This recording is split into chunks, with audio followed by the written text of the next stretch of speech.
is important news to get out. I'm a little shook up. I just got back from LAX where I went to pick up my niece. She just returned from Laos. She is a 23-year-old green card holder studying nursing, and her mom passed away suddenly in Laos, so she really wanted to go back to the funeral. She went back and was coming back today through LAX, and Customs stopped her and took her green card, cut the corner off of it, put her in a room with like 3 other people, and told one of the people in that room that if you have been a green card holder for less than 2 years and you leave the United States, they won't let you back in, and they take away your green card. So, of course, there was no notice of that ahead of time, and it's really important that we get the word out so other people don't fall into this trap. I have a new travel warning for green card holders. If you have a 10-year green card or a 2-year green card, listen up. The travel warning is coming directly from the American Immigration Lawyers Association, and they say that they have become aware of the fact that Customs has changed its practice as it relates to how it treats green card holders. They are now being detained by either Customs or ICE when they're trying to come back into the United States. These are individuals, guys, who have a notice to appear in immigration court. Yet it also includes those of you who had applied to remove the conditions on your green card, the 2-year green card, that you were able to get a stamp in your passport to allow you to travel outside of the United States.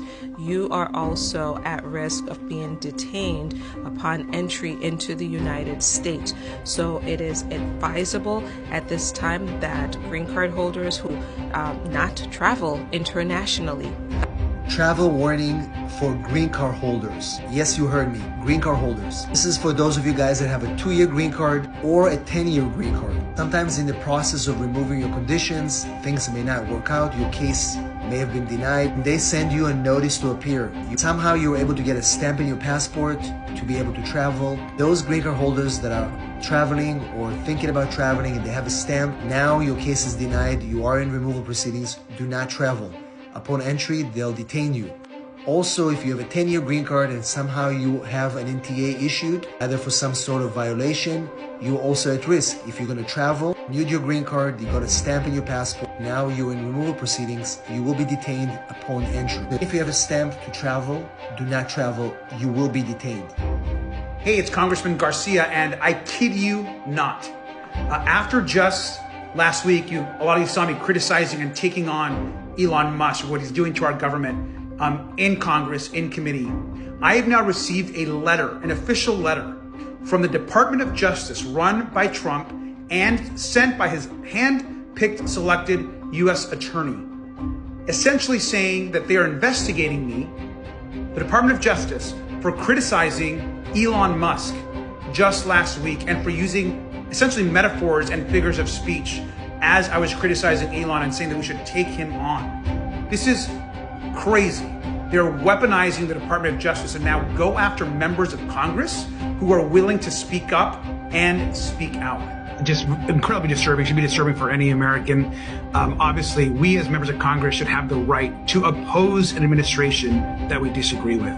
And the fact that the Trump department's DOJ now wants to silence members of Congress because we actually are willing to take on Elon Musk is quite dangerous. And I think that's something that we're really, really concerned about, that the Department of Justice now has essentially said that we cannot use metaphors, that we cannot use figures of speech, that we cannot talk about actually fighting the policies of the Trump administration. And if we do so, we're going to face prosecutions. I have mentioned repeatedly over the last few weeks that Donald Trump's administration is not just going to be going after the people here illegally committing crimes.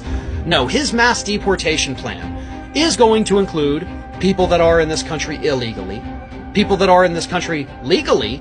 So they've made that clear too. You know, the people that have been given asylum, nope, sorry, time's up, you're out of here. And of course, they're not stopping there, because they're also, according to them, going after naturalized citizens. People born in a different country, immigrated legally into the United States, went through the process, became an actual citizen. They have all the rights that you and I have. And the Trump administration, the incoming administration, tells us we're going to denaturalize these people, strip them of their citizenship, and ship them back now to countries where, of course, they no longer have citizenship. But that is what they're going to do. And a lot of people have said to me, Farron, they can't do that. These people are protected. You're wrong. No, I'm not. The process for invalidating naturalization was created by statute in the year 1906, providing that citizenship may be canceled if it was obtained through false statements or fraudulent omissions. So, if you got anything incorrect on your naturalization paperwork, or during any interviews that you gave to become a citizen, they can immediately strip you of your citizenship. And you may be saying, but Farron, hey, okay, so we don't have anything to worry about, right? Because they have a process they have to go through. Well, not exactly. Because there is a program that Donald Trump actually implemented during his first administration that his advisor Stephen Miller also already said they're going to bring back. It was called Operation Second Look. Operation Second Look is exactly what it sounds like. They go back through the naturalization paperwork of all of these individuals trying to find anything that might be incorrect. And anything that might be incorrect could include a misspelling. Something as simple as that could result in somebody having their citizenship stripped away from them and then again deported back to a country where they're no longer a legal citizen. You're destroying their lives by doing that, but that is what they say. And by the way, Miller didn't just say they're bringing back Operation Second Look. He said we are going to, quote, supercharge it. They're going to supercharge the denaturalization process. And again, a lot of people, people that immigrated into this country who voted for Donald Trump. Not a majority of them voted for Trump, by the way, but a lot of them did. And they're all thinking the same things. I know because I've talked about the posts they put on social media. Like, I thought it was only the bad ones. I thought it was only the people here illegally. I didn't know it would affect me. I didn't know he would come after me. They haven't hidden it. They've been very open and honest that they are coming after all of you. And it's going to be devastating for these families. It's going to be devastating for the individuals. And of course, back here, it's going to be devastating for our economy.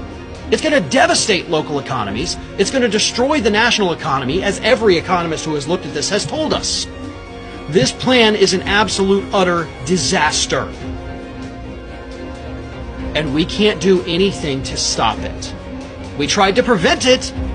We tried to educate everybody. We tried to say, here is what's coming.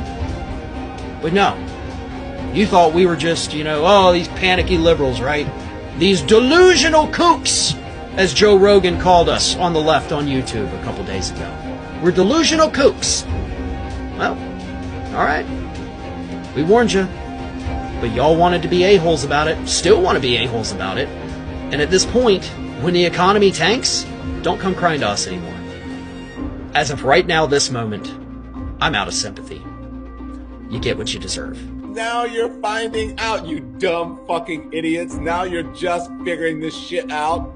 You're so fucking stupid and you deserve it. You fucking deserve it because you're so dumb. If you don't want to vote for Jill, vote for Donald Trump. But do not give a vote to Kamala Harris. Kamala Harris is looking real good now, huh? I said Kamala Harris is looking real good now, huh? All you motherfuckers who voted for this man. We sat here, we told you, we warned you, we even put it in your face and tried to fucking remind you. Y'all wanted to play the fuck around game so goddamn badly. Well, you are fixing to find out very bigly.